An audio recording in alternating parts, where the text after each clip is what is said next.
messenger, sent as a true guidance to humankind, so that we could follow his example at all times, all places, and under all circumstances. My dear children, brothers, sisters, I greet you with the best greeting I came across, the best greeting that I know, the greeting of peace, the greeting of Islam. May the peace, mercy, and blessings of Almighty God be with each and every one of you. Assalamu alaikum wa rahmatullahi wa barakatuh.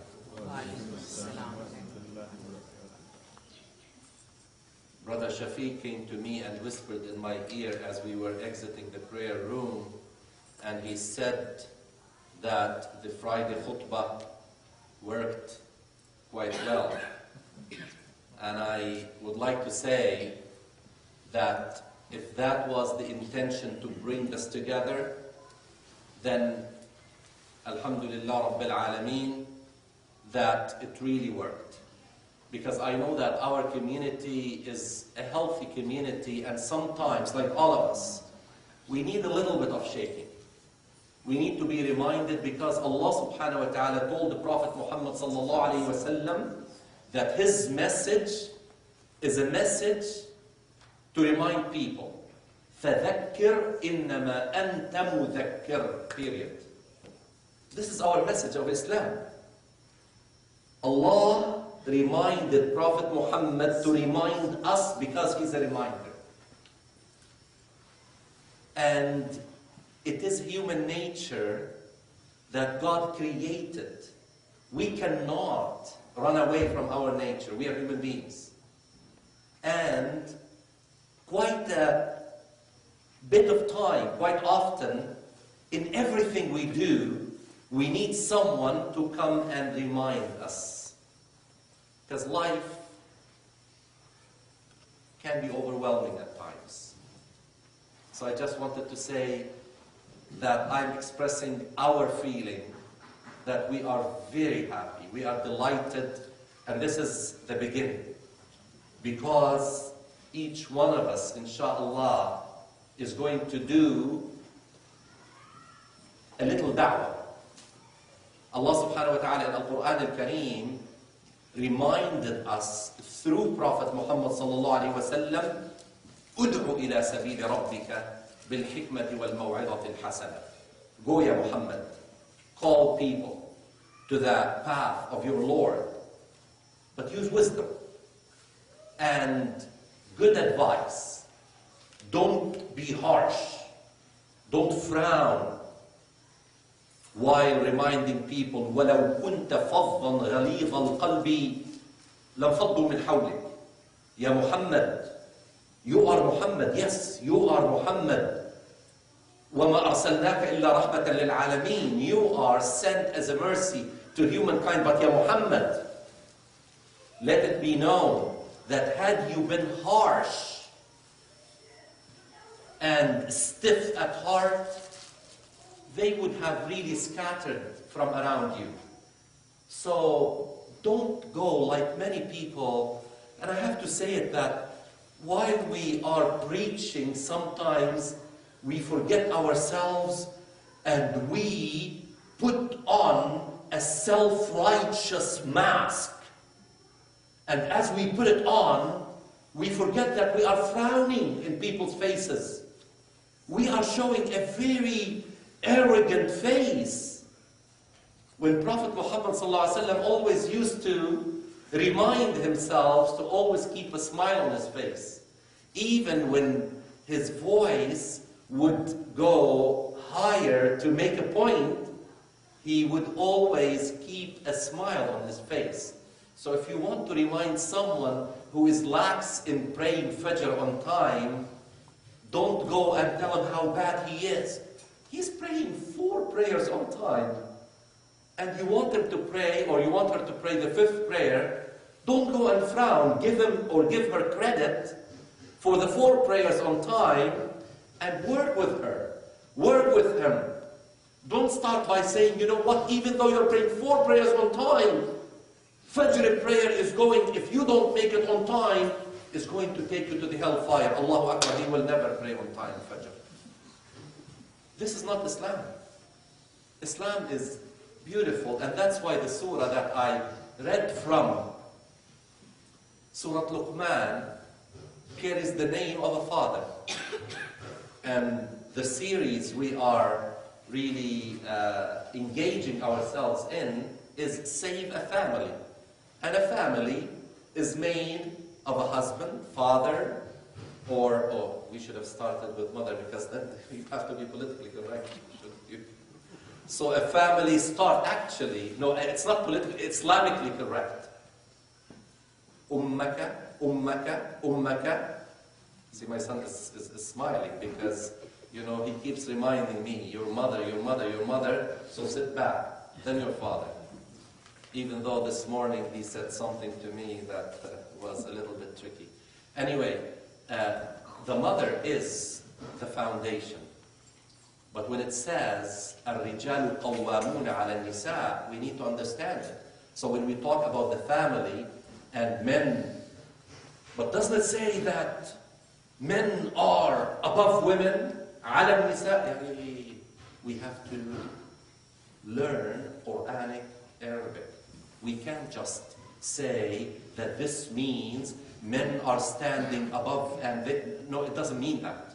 So we need to understand all of this, inshallah, so that, you know, when we make families, or if we have families, because, you know, I know that some are saying, please get to it because I have to get married soon. Luqman is telling me that in a few months I have to get married. So you have to tell me, right, Luqman? Or did I share a secret I wasn't supposed to? Or was it Ahmed who wanted to get married soon? No? He's already married. Okay. Why didn't you invite us? He's already married before Muhammad, his brother.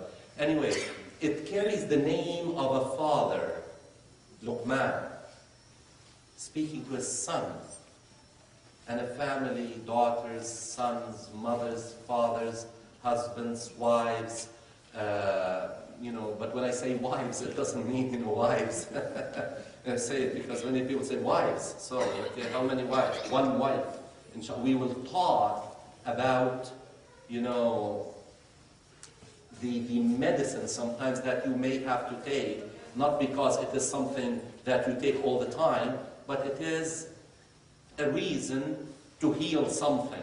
We'll talk about that, inshallah. Luqman talks to his son in a very wise fashion, with wisdom, with good advice. And he started by reminding him to place himself on the straight path, the path of the oneness of God. Because you can be the best person you want to be if you are not on the path of oneness, of Tawheed, knowing exactly who you are and what's your relationship with God, everything will fall apart. Ya bunayya la tushrik billah. Start by knowing that Allah is the center. God is the center of our lives. When we wake up in the morning and we say, La ilaha illallah Muhammadur Rasulullah, as the first thing we say, it's because this is another day and we are reminding ourselves that everything that will follow is going to be aimed at pleasing our Creator. Make Allah happy with us, not make ourselves happy with ourselves. Because if we make ourselves as the center, we will scatter. We will scatter. And that is why Luqman reminded his son, don't show off. Don't show off. Don't think that you are the center of the world. Don't walk arrogantly on the face of this earth. You have to always submit yourself to Allah subhanahu wa ta'ala, and that is what Islam is all about. Submit. Submit. Now, in previous parts of this series, Save a family. We talked about the criteria that women should look in a man as a husband, as a potential husband. And we talked about the criteria that young men have to look in young women, or even old men have to look in older women. What do men and women look for in each other? Does it ever say that if a girl wants to get married, she has to find a handsome husband? Is it wrong to look for a handsome husband? No, it's not. We talked about that. We said that there are some basic criteria that you can never shake. They've got to be satisfied. But if somebody has extra qualities above and beyond the basic qualities, alhamdulillah, it's a tawfiq from Allah subhanahu wa ta'ala. It's a gift, it's an extra that the Almighty gave you because you started by observing the pleasure of Allah subhanahu wa ta'ala in that what you are doing. You see, some people may want to get married to get into a lifestyle that will help them to do the right thing. Because if I don't get married, I may fall into sin. I want to get married to protect myself. And someone is getting married to have a good time. Now, he is getting married, he is getting married. Are they the same in the eyes of God? No, they are not. إِنَّمَا الْأَعْمَالُ بِالنِّيَّةِ. Actions are judged by intentions, and that is why the first hadith in Bukhari, the first, number one, there are more than 6,000 hadith, and number one is إِنَّمَا الْأَعْمَالُ بِالنِّيَّةِ. Actions are judged by intentions. فَمَنْ كَانَتْ هِجْرَتُهُ لِلَّهِ وَرَسُولِهِ. This is talking about the time when people were leaving everything in Mecca and going to Medina. They are migrating to Medina. And they all left. Now, Prophet Muhammad ﷺ is reminding them, yes, all of you are leaving, but some of you are leaving because they are leaving everything behind for the sake of Allah subhanahu wa ta'ala. They wanted to establish a community of faith. That's the reason they are migrating. Others are saying, well, let me see, maybe, they heard that Yathrib was a place of trade, was a place of, by the way, nothing wrong, because the women of Al-Ansar, the women of Medina, were famous for their physical beauty. Let me be, open. So many left because they wanted to find a beautiful woman or beautiful women and get married to them. That is why the hadith came. Yes, you are migrating, but if your migration is for the sake of Allah and His Messenger, to establish a community of faith, then you are migrating for the right reason. But if you are migrating إِلَى امْرَأَةٍ يَنْكِحُهَا أَوْ تِجَارَةٍ يُصِيبُهَا فَهِجْرَتُهُ لِمَا هَاجَرَ إِلَيْهِ. If your intention is to have some kind of a business transaction or to get married to a beautiful woman or then your migration is for that reason and it will stay that way. So niyyah is very important. Why are you getting married? You are getting married because you fell in love with a girl. You couldn't sleep because of her beauty. So you wanted to get married. After you exercise a certain right and your desire fades down, nothing else is keeping you attached anymore. There isn't anything in common. Then she's a burden. Then you start to find, and it's not too difficult, to find reasons to justify you deserting her and mistreating her and saying to her, go back from hence you came. I know some stories of young women brought from overseas for the purpose of marriage, because he went with his mother, with his parents, and he found that beautiful looking girl. They got married very quickly. She's gorgeous. She came here. Few days, and the desire died, because he exercised that which is rightful for him, and then they sat down. They couldn't talk to each other. They had nothing in common. They couldn't have a conversation because her background is totally different than his. So they started to look at each other, and then he said, he didn't even say it. He felt it inside, and he said, I'll find the way to get rid of her. Allahu Akbar. Allahu Akbar. Is that how cheap people could be? Get rid of her? And you know what? It is happening. And it is happening, I don't want to say quite often, but it is happening often enough to make us concerned that our young men are getting married for the wrong reason. Because they are not satisfying the basic criteria of marriage.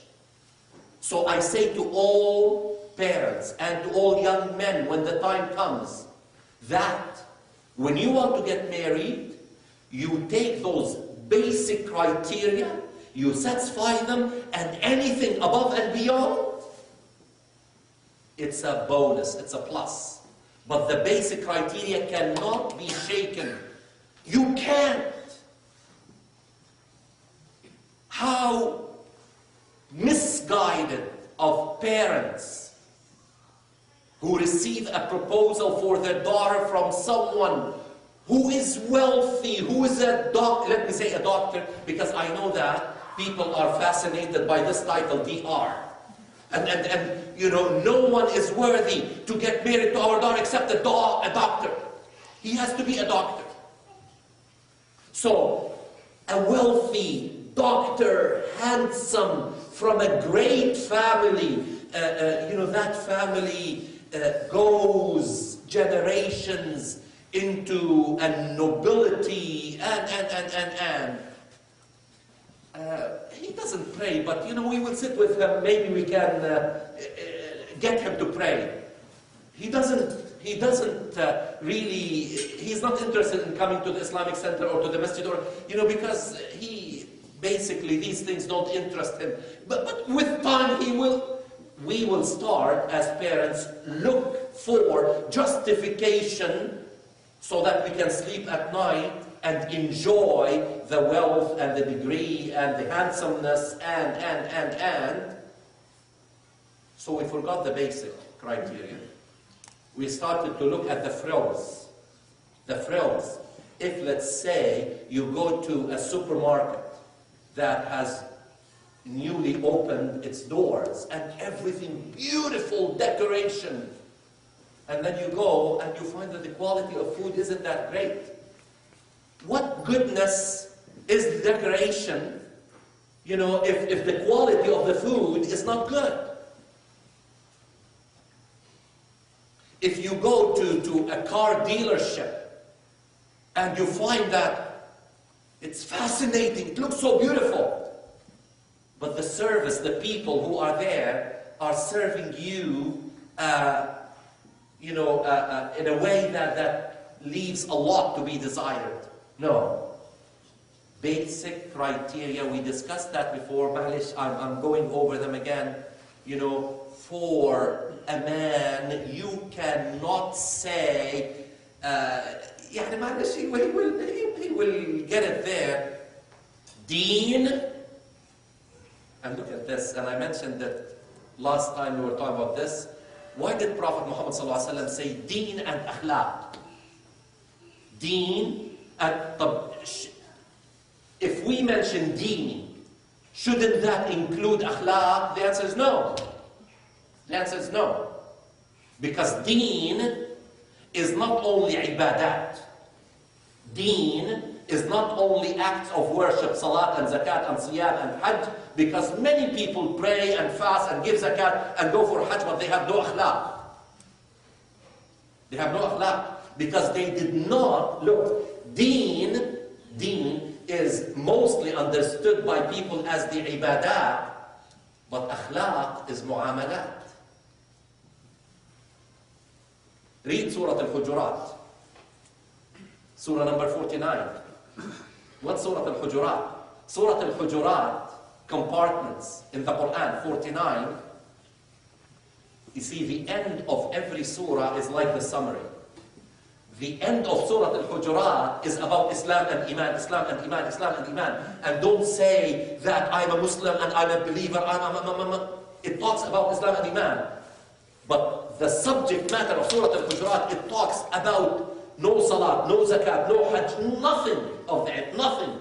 What does it talk about? It talks about mu'amalat. You know, how you should not really deal in suspicion with people, how you should not backbite people, how if two groups of people disagree with each other, how you should, bring them to reconcile, how, human relationships, how you should not raise your voices, how you should... All of it is about akhlaq.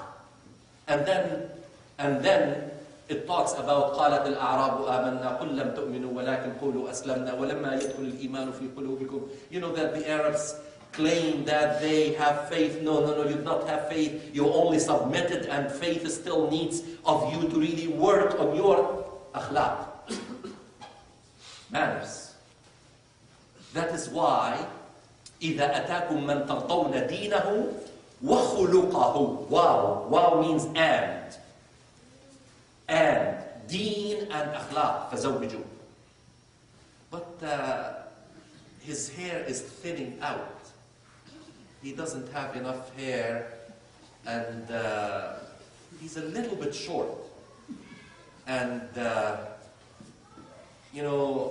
he just graduated. He doesn't even have enough to put a down payment on a house. And his mother dresses in a very traditional way, and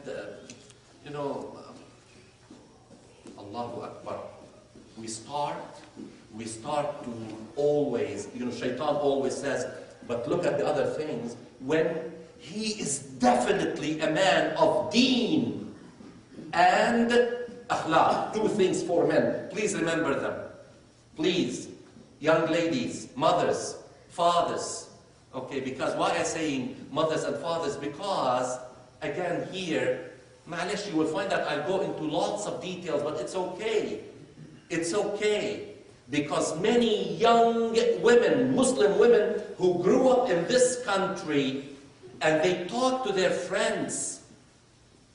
Their friends tell them, oh, I met a sweetheart who will be my future husband, and parents have no say. They just go and tell them. They tell them. Now, how are we going to grow as a family in a society that may have some different customs, different values? We are not saying that we have to be judgmental. لَكُمْ دِينُكُمْ وَلِيَ دِينِ. People have different cultures. Don't be judgmental. Okay? But as a Muslim family, the family always consults even on a young man that came and wanted to marry my sister or my daughter, or we all have to sit as a family and let's talk. Let's have shura. Let's have consultation. That's why. Look at this. I wish everybody knows Arabic. It says, إِذَا أَتَاكُمْ. Man is singular. تَرْضَوْنَ دِينَهُ. But إِذَا أَتَاكُمْ as a group. Who are they and who is he? See, even in grammatical sense, we understand sometimes what is intended of a hadith. إِذَا أَتَاكُمْ families, as a family, مَنْ تَرْضَوْنَ دِينَهُ, his, someone came to a family asking for the hand of a girl who is part of that family. It's not, that's my business, you cannot interfere, mom. Ya Allah, the day that happens, we are in big trouble. But did I say the day that happens? It's already happening. It's already happening. That's why we need to save a family. That's why we need to sit together and learn. That's why I wish that all of London is listening to what could save a family, because there are many families, and I tell you that whenever Sheikh Jamal is traveling, then I get double the statistics of what is happening in the London community. It shows me the real picture, and usually I know half of the statistics. But now it's overwhelming. I can tell you it's overwhelming, because the way things started, we're not right. We're not right. Even from the wedding reception, that day when the rules of Allah subhanahu wa ta'ala are violated big time. From that day, how do we expect Allahumma barik lana fima razaqtana? Ya Allah, shower your blessings on us. But did you forget what you just did? You are asking me to bless you, and you forgot what you've done? You started things away from me, and now you are remembering me? Not that Allah subhanahu wa ta'ala acts in those terms, that since you did not really do things, no, He doesn't work that way. You see, the thing is that despite us breaking His rules, He still comes back to us so that we may readjust. And I'm not here calling for a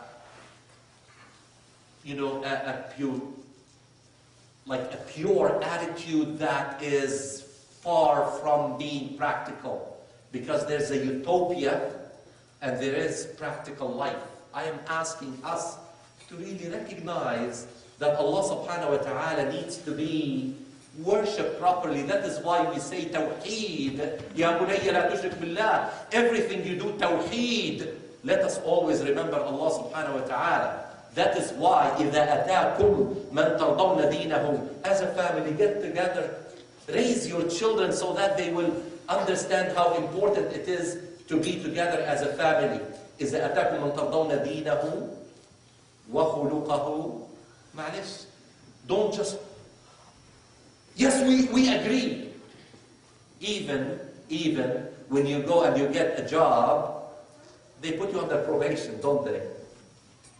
They give you 3 months to test you. Someone comes and he prays and he has good manners. Yes, absolutely, we agree. Yay! And we celebrate. Let us put that person through test. Is he putting a face? Is he acting up his akhlaq? Let us deal with him. Let us, the story of Umar ibn al-Khattab, when someone came to him and he said, I have a case, I want you to judge in that case. He said, do you have a witness? He said, I'll bring you one. So he went and he brought somebody. And then Umar looked at that person and he said, are you his neighbor? Who knows, what he does, when he comes, when he leaves, He said, no, I'm not his neighbor. He said, have you ever accompanied him on a long journey where you can really know each other? He said, no, never. He said, have you ever dealt with him financially? He said, no. He said, but please go. You are not a witness. You don't know this man. You don't know him. Therefore, we need to test people.